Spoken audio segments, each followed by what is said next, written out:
โดยสบายดีสบายดีสบายดีสาวโสด พบกันยามแรงเนาะน้องล่ะโดยคือว่าทางเอื้อเองก็บ่ได้มาหาน้องเพิ่นแต่โดนทุกคนบ่ฮู้ว่า FC ยังเจอกันได้บ่มีแต่ว่าสิรีเทิร์นใหม่เนาะแนะนำตัวแหน่ชื่อจังได๋น้องชื่อมินตาน้องมินตามันอยู่ได้จักปีตอนนี้199ปีปลายแล้วสิเข้าสาวแล้วโดยยังเรียนบ่ออกแล้วออกมาเฮ็ดงานตัดเย็บนะแม่นโดยเรียนแบบว่าเรียนจบบ่จังออกหรือว่าเรียนบ่จบแต่ออกเรียนได้แต่ม.6 น้องก็ออกนะโอ้เป็นจังได๋คือว่าออกกลางคันน้องล่ะบ่มีเงินเรียนต่อน้องออกมาหาเงินอีกม.6 ปีนี้จะอยู่ม.6 เนาะคันอยู่แม่นบ่ปีนี้นะคันแม่นน่ะน้องอยู่ม.7 แล้วน้องบ่ออกยังอีกปีเดียวโดยคิดอย่างหนึงก็เสียดายเนาะโดยเพราะว่ามันก็มาใกล้สิฮอดฝั่งแล้วใกล้สิได้ไปประกาศว่าซั่นซะแต่ว่าเรื่องเงินค้ำขาดเขินสิบ่โดยคือเฮาออกนี่แม่เพิ่นว่าได้ซั่นว่าก็บ่ได้ว่าหยังพ่อแม่ก็บ่มีเงินส่งน้องแล้วนะก็ออกมาหาเงินคือเป้าหมายนี่ออกมาหาเงินเลยได้เงินยังสิกลับไปเรียนอีกบ่นี่อันนี้น้องก็สิกลับไปบ่ได้แล้วมันคันได้กลับก็อยู่ห้องเก่าหั่นนะอายคนบ่โดยหมู่ว่าสิขึ้นปะเนาะโตว่าสิไปเรียนห้องเก่าประมาณนี้นะ FC และมื้อนี้นี่คือออกมาเปิดใจบ่น้องล่ะโดยเปิดใจหาคนคุยหรือว่าหาสามีถ้าแม่นพ่อคนที่ว่าดูแลเฮาได้ใส่ใจเฮาแบบสิหานะเฮาก็พร้อมคือกันพร้อมสร้างครอบครัวเลยโดยโอ้ใช้เวลาโดนบ่หรือว่าเบิ่งโดนบ่ในการเบิ่งคนคนหนึ่งก็ต้องโดนอยู่แล้วประมาณจักเดือนคิดว่าประมาณ 6-7 เดือน6-7 เดือนพุ่นโดยคือ7 เดือนนี้สามารถตัดสินใจได้แล้วว่าคนนี้แม่นหรือบ่แม่นโดยสิบ่แม่นเพราะว่าคุยกันก็โดนแล้วนะโดยน้องหลาเปิดใจนี่มีสเปคอยู่บ่สเปคบ่มักผู้ชายแบบใดมักผู้ชายสูงกว่าน้องขาวดำได้เบิดมีความเป็นผู้ใหญ่สูงโดยดูแลเฮาได้เข้าใจเฮาหักแพงพ่อแม่บ่ได้ต้องการหยังหลายโดยน้องหลานี่สูงเท่าใดสูง159เนาะอยากได้ประมาณ60ขึ้นจังซี่บ่โดยเรื่องความสูงเป็นหยังคือมักผู้ชายที่ว่าโตสูงกว่าเฮาเขาจังได้คือผู้ใหญ่กว่านะเวลาย่างนำกันจังเป็นตาแพงเนาะโดยนั้นสำหรับรูปร่างหน้าตาเรื่องอายุนี่เด้จ้ะเรื่องอายุนี่ประมาณ60-50เนี่ยนะ50-60ยังหับได้โดย30ประมาณนี้หรือ30นี่คุยได้หากสูงสุดน่ะเอาแต่60ปีโดย65บ่หรือว่า70นี่แม่นเบิดสิทธิ์แล้วบ่ก็สามารถคุยได้ก็คุยลองเบิ่งจิน้องอ่ะโดยคิดว่าสิบ่อายคู่อายคนบ่เดี๋ยวเฮามีผู้บ่าวเฒ่าหรือว่าแฟนอายุหลายบ่น้องบ่คิดแบบนั้นเลยไผที่ดูแลน้องได้น้องก็บ่คิดสิอายไผมันขึ้นกับการเขาจริงใจกับเฮาหลายกว่าน้องล่ะลองแบบว่าเว้าให้ FC ฟังแบบคร่าวๆได้บ่การที่เพิ่นจริงใจกับน้องนี่เพิ่นต้องเฮ็ดประมาณใดก็เบิ่งกันไปนี่แหละแบบว่าน้องแบบว่าหับพังน้องทุกเรื่องหั่นนะแบบน้องก็อยากแบบว่าเลิกงานมาก็อยากได้กำลังใจจากเพิ่นหั่นนะอยากให้เพิ่นเข้าใจเนาะโดยคือน้องไปเฮ็ดงานนี่เฮ็ดแต่มื้อใดหามื้อใดวันจันทร์หาวันอาทิตย์น่ะพักมื้อนี้น้องหาแล้วพักมาเปิดใจวันจันทร์หาวันอาทิตย์ โดย จะบ่มีมือพักติซะ บ่มาถึงผักวันอาทิตย์นะ อืมวันจันทร์ฮอดวันนั้นเสาร์เนาะ โดย วันอาทิตย์ก็เลยพัก อันนี้ก็ลาเพิ่นว่าซั่น งานโอเคอยู่บ่น้องหล่ะเอาไปเฮ็ด โอเคอยู่ การไปเฮ็ดงานนี่ไปเฮ็ดครั้งที่เท่าใดแล้ว ไปเดือนหนึ่งแล้ว เฮ็ดเกี่ยวกับอันอีหยังว่า FC ฟังแหน่ ตัดยิบเป็นแบบว่าพวกยิบเสื้อผ้าค่ะ เย็บเสื้อผ้าอย่างเดียวบ่ โดย แบบว่าเป็นโรงจักรโรงงานเลย แม่น เฮ็ดเวียกนี่นั่งเฮ็ดบ่หรือว่ายืนเป็นแถวเลย นั่งเห็ด ไปเฮ็ดดึงเดือนนี่ก็โอเคอยู่บ่ไหวอยู่บ่ โอเคเหอะ คือน้องหลับไปเฮ็ดเวียกแล้วนี่มีแบบเวลามาคุยกับเพิ่นอยู่บ่ เวลาน้องพักเที่ยงประมาณ12 โมงน้องมีอยู่แล้วก็พอเลิกเวียกมาก็ถ้าบ่มีโอก็วันเสาร์ก็เลิกมาก็5 โมงถ้ามีโอก็8 โมงคุยได้จนฮอด9 โมง 10 โมงพุ่นละ ตอนเช้านี่แม่นบ่ว่างเนาะ โดย ว่างแต่ช่วงเที่ยงกินข้าวสิบ่น้องหลับ แม่น กินข้าวนี่จักชั่วโมงเพิ่นให้พัก พัก1 ชั่วโมงพักเที่ยง ได้คุยนิดนึงเนาะ ได้คุยนิดนึงพอมีแฮง โดย หลังจากนั้นก็คือถ้ามีโอทีแม่น 2 ทุ่มหรือว่า8 โมงจังได้คุยเนาะทุกคนหากเซตมาป้าไว้นี่ได้บ่น้องล่ะ ได้ ช่วงเลิกนี่ก็คือเฮามาแต่เฮ็ดเวียกนี่สิบ่เมื่อยบ่ บ่เมื่อยน้องคุยได้ เอออันนี้น้องลาเพิ่นเป็นคนยืนยันเนาะว่าคุยได้เพิ่นว่าเมื่อยสำใดก็คุย โดย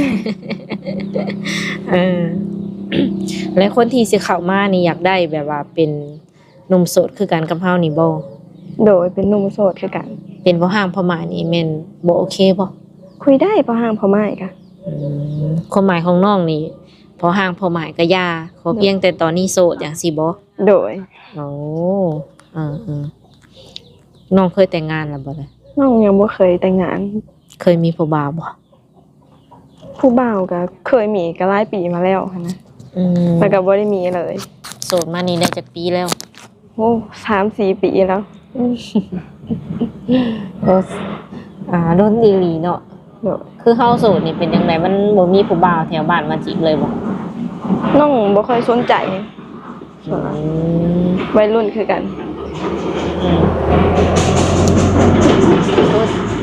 รถส่วนไหนเพื่อนเพิ่นอยู่ใกล้แคมป์ทางก็สิมีเสียงรบกวนหลายนี่เนาะทุกคนคือแสดงว่าก็มีวัยรุ่นเข้ามาจีบเข้ามาหยอกอยู่ โดย แต่คือทางเจ้านี่จะบ่แบบว่าวนนำ บ่วนนํเลย คนในรถน้องก็บ่ได้ซ้อนํค่ะเป็นผู้ชายนะ บ่ได้รู้สึกหวั่นไหวเลยแม่น โดย ผู้ชายหยอดแต่ว่าบ่ค่อยแบบหวั่นไหวปานใดเพิ่นว่า โดย กับรุ่นเดียวกันคันรุ่นอ้ายแล้วแม่นบ่แน่เนาะ อยากคุยผู้บ่าวทางใด ฟังไทยหรือต่างประเทศก็ได้ มักอยู่บ่คนที่ว่าแบบสิว่านะขี้หึง ก็โอ ผู้ เค บ่าว อยู่ ขี้หึง ถ้าบ่หึงแหงหันนะ แบบได้หึงแฮงสำหรับน้อง แบบอยู่ใกล้ผู้ชายเฮ็ดเวียกใกล้กันไว้ซื่อก็บ่ได้ก็อันนี้ก็บ่โอเค อยากให้เข้าใจว่าเรียกงาน โดย สิบ่ แม่น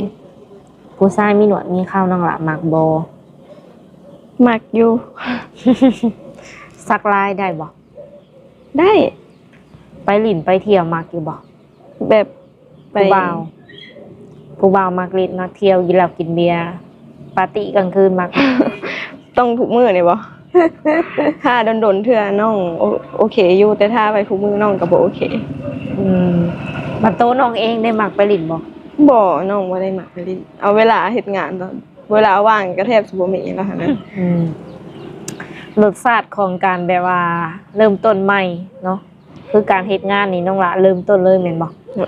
เป็นจังได๋รสชาติการแบบว่าหาเงินโดยตนเอง เมื่อย ได้เงินเดือนหลายบ่ เดือนหนึง3 ล้านถ้าเฮ็ดเต็มเดือนหั่นนะก็ถ้ามีหลาน กิน นำ ค่าอยู่ได้ซะน้องละ ค่ากินค่าอยู่นี่น้องเป็นคนจะเอาชื่อเข้าในเหือนไปกินเองแล้วเขาสิไล่ให้ ออ 3 ล้านกีบก็ประมาณ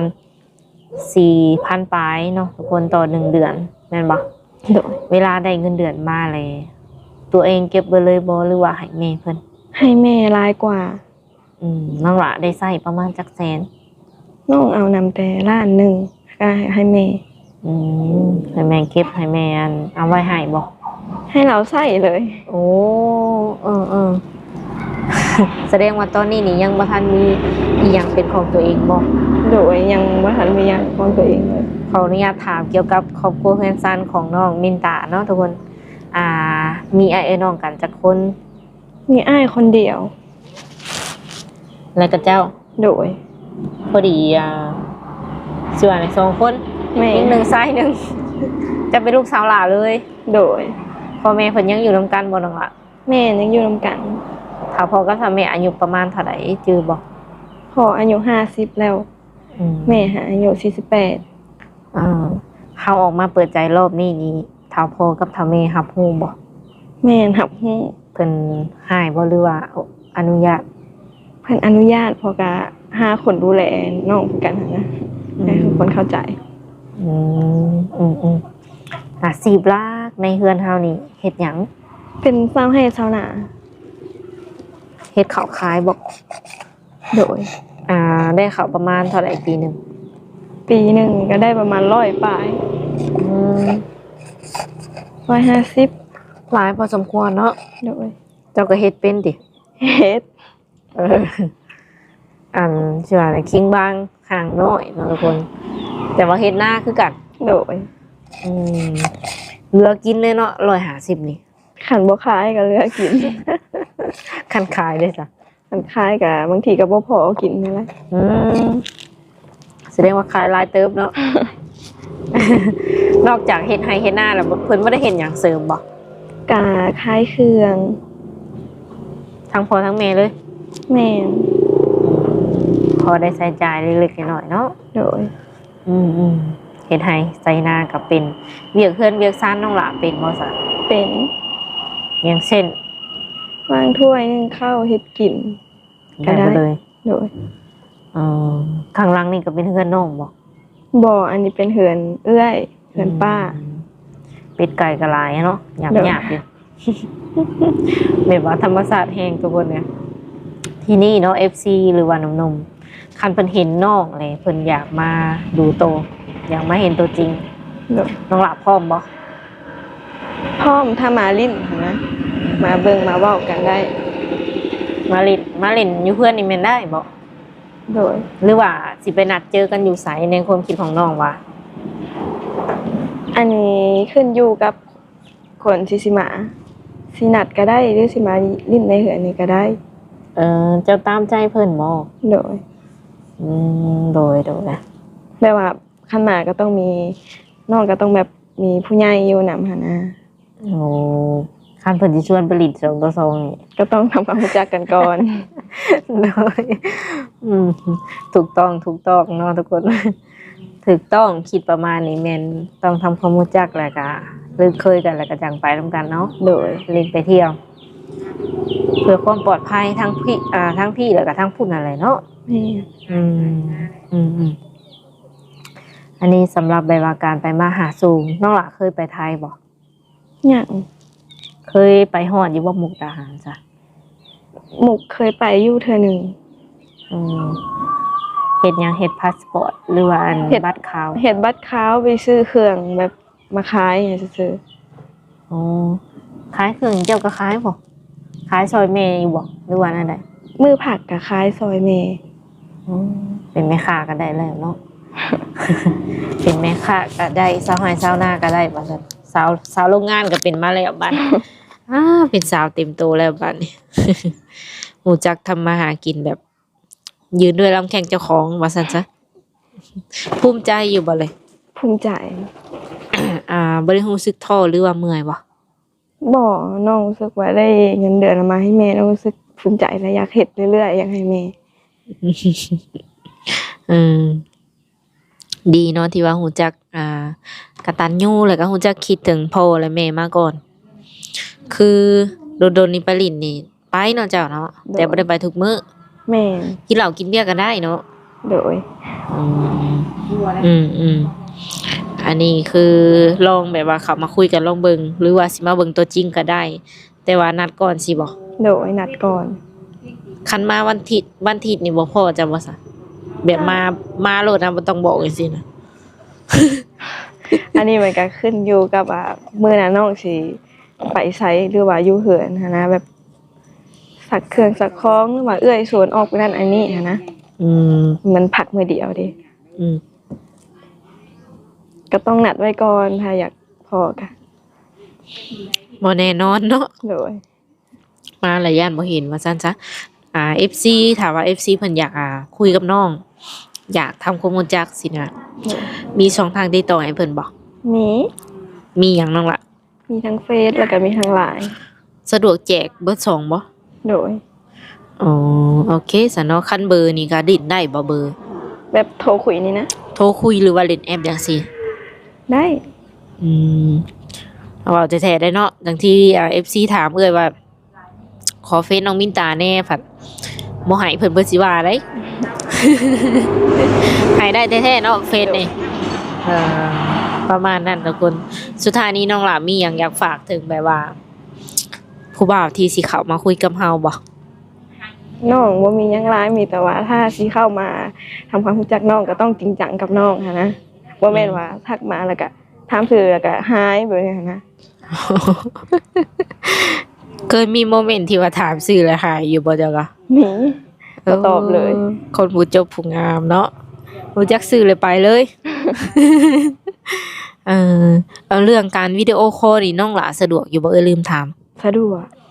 อืมบางคนเพิ่นอยากเช็คว่าแม่นตัวจริงบ่จังซี่นะเพิ่นก็สิมีการโทรวิดีโอคอลหาเนาะ โดย